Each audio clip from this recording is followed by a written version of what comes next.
Something is wrong with silver. This is no longer a normal market. Every time the price moves close to a sensitive level, it gets pushed back down, hard. The question isn't why silver is rising. The real question is, why stopping it has become so important. Why does heavy selling appear at the same moments? Why is physical silver quietly disappearing from the market? And why are certain questions never answered? Because if silver is allowed to move freely, it won't just change a price chart, it could expose the entire system, and that's where the real story begins. Welcome to Boring Currency Registry. If you've lived long enough to see a few economic cycles, you already know that the biggest changes rarely arrive with noise. They arrive quietly, and then all at once. If you value clear thinking over headlines and patience over panic, consider subscribing to this channel the way one old friend would calmly advise another. This is worth paying attention to, and let us know in the comments where in the world you're watching from. It all began quietly. No press conference, no emergency alert. Just a message moving behind closed doors, one that sent shockwaves through institutions that understood what was at stake. Silver was approaching a level that wasn't just technical, it was psychological. On the surface, everything looked normal. But internally, silver was no longer being treated like an ordinary commodity, not like copper, not like aluminum. It was being handled like something strategic, something sensitive, something that could not be allowed to move freely. When a metal becomes strategic, the rules change. Not on trading apps, not on television. They change in back rooms, in supply contracts, in export decisions, in refinery priorities, and in quiet conversations about who gets metal first when supply tightens. At the same time, physical demand began to rise. Paper markets are designed to avoid delivery. Most contracts are rolled over. Most positions are settled in cash. But this time, some buyers wanted more than exposure. They wanted silver itself, real metal. And when delivery demand increases, systems feel pressure. A pattern soon became clear. Each time silver approached an important level, aggressive selling appeared. Sudden drops, thin trading hours. It didn't look random and it didn't look natural. Meanwhile, physical buyers stepped in during every dip. They absorbed supply and removed silver from circulation. That only tightened the market further. History matters here. For years, silver has carried unusually concentrated short positions, a small number of large institutions holding massive exposure. In a normal market, this makes no sense. No rational trader volunteers for that kind of risk in a small, sensitive market with global attention. So the question becomes unavoidable. If this isn't normal hedging, then what is the real reason? One possible answer is uncomfortable. Gold is a monetary signal. Silver is a monetary signal and an industrial bottleneck. And systems built on confidence do not ignore signals like that. By this stage, silver was no longer just a trade. It had become a test. And no system likes failing a test in full public view. As the days passed, the tension around silver did not fade. It grew quietly, like pressure building behind a wall. Nothing dramatic happened on the surface, but underneath, behavior began to change in ways that were hard to ignore. Governments started using careful language. Not loud announcements, not emergency speeches, just small shifts in wording. Silver was no longer discussed as just another metal. It was mentioned alongside words like security, resilience, and strategic supply. Those words are never chosen casually. They are used when officials believe shortages could become a problem they cannot publicly admit yet. At the same time, nations around the world were moving in similar directions. They were protecting domestic supply. They were limiting what could leave their borders. They were securing refining capacity and supply chains. This was not how free markets usually behave. This was how systems behave when they expect future stress. While policy moved quietly, the physical market spoke more clearly. Silver deliveries continued to appear at unusual times. In paper markets, this is rare.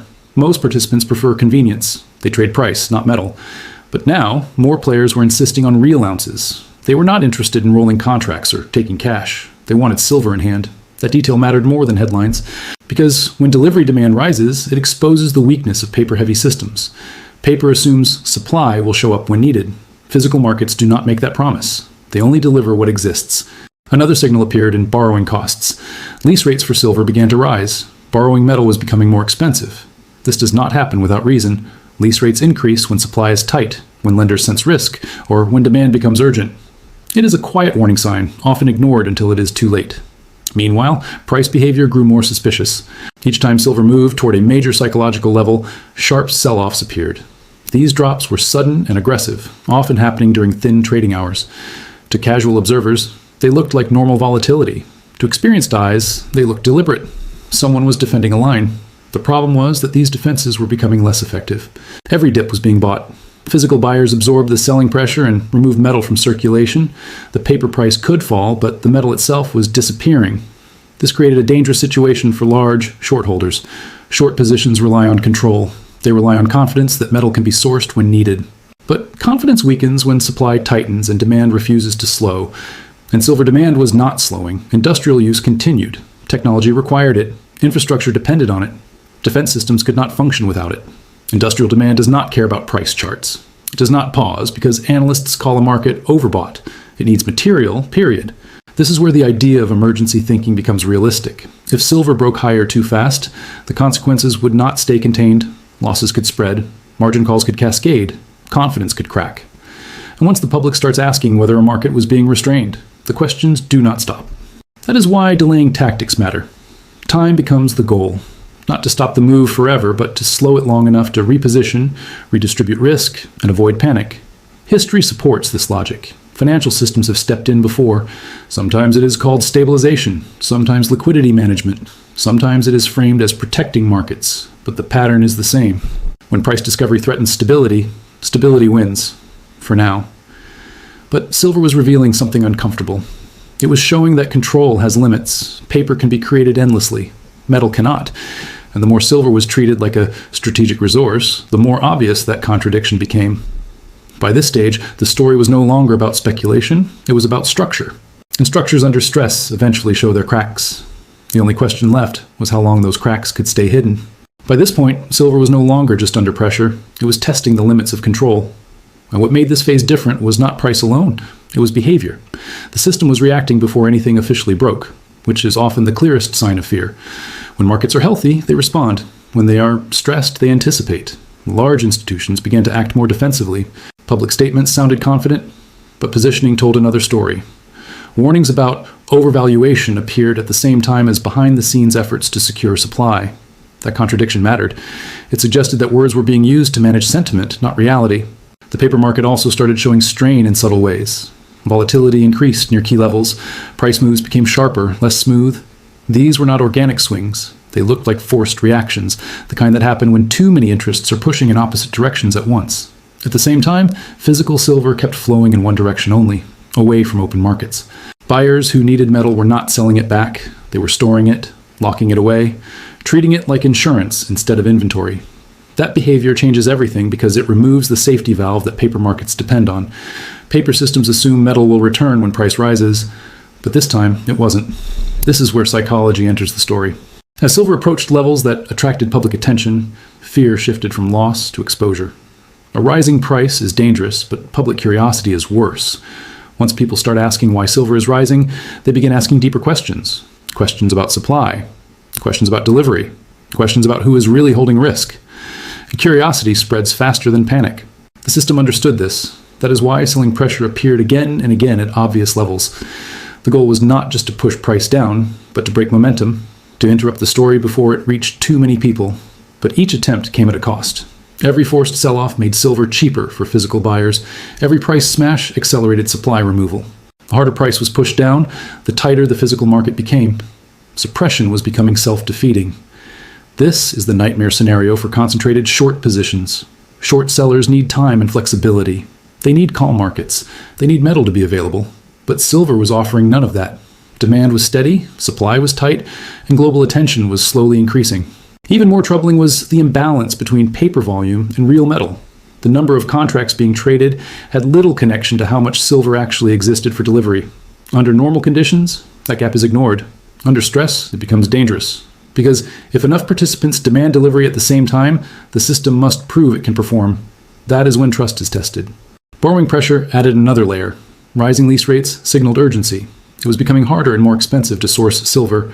That message rarely reaches mainstream coverage, but institutions hear it clearly.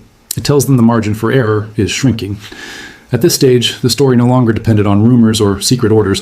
The evidence was in the structure itself. Strategic language, tight supply, defensive price action, persistent delivery interest. Silver was acting like something that mattered, and markets do not like it when something important starts slipping out of their control.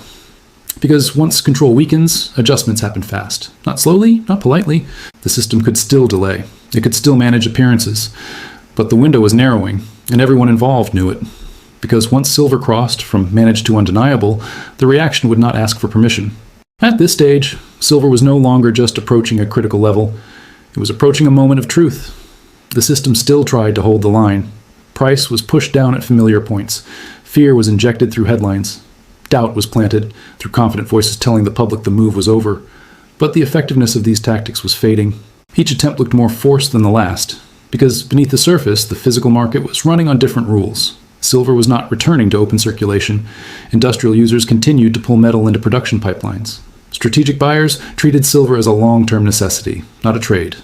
They were not waiting for better prices. They were securing supply. That distinction mattered. Paper markets can delay price discovery, but they cannot create metal. Contracts can be written endlessly. Promises can be extended, but ounces cannot be printed.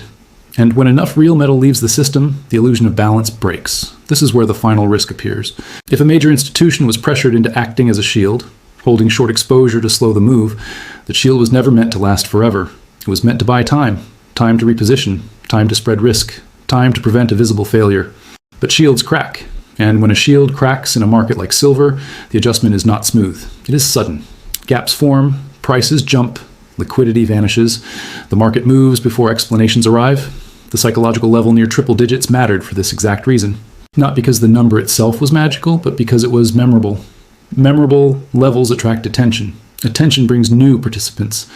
New participants overwhelm managed structures. Once the public notices, control becomes exponentially harder. At that point, the system faces a choice it always tries to avoid: allow price discovery and accept the consequences, or intervene openly and reveal the management. Neither option is clean. If price is allowed to rise freely, hidden exposure is exposed, losses surface, trust is tested. If intervention becomes obvious, confidence erodes anyway. The market begins to question everything. This is why silence often comes first. Mainstream coverage tends to ignore silver until it cannot. When it does speak, it avoids the plumbing. It avoids delivery mechanics. It avoids lease rates and inventories. Instead, it focuses on distractions. Narratives meant to make curiosity feel foolish, but silence cannot stop physics. As physical supply tightens, regional premiums rise. As borrowing costs increase, stress becomes visible to those who know where to look. As paper claims multiply while metal disappears, the gap becomes impossible to ignore.